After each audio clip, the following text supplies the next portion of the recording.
14 и 16 ноября в Коми состоится 14-й гражданский форум. В нем примут участие представители общественных организаций, органов власти, депутаты и неравнодушные граждане.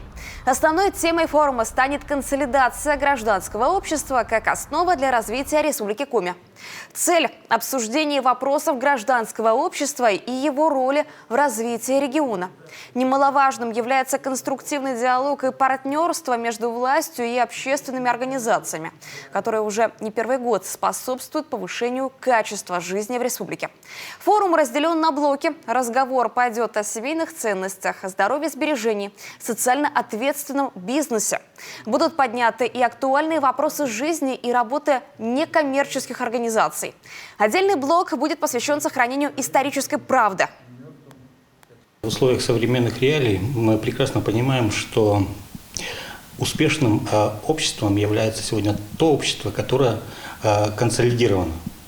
Исторически доказано, что именно вопросы, которые решаются сообща, они имеют дальнейший успех, и лица, которые обсуждают вопросы о наболевшем, как говорится, выходят победителями даже в самых сложных ситуациях.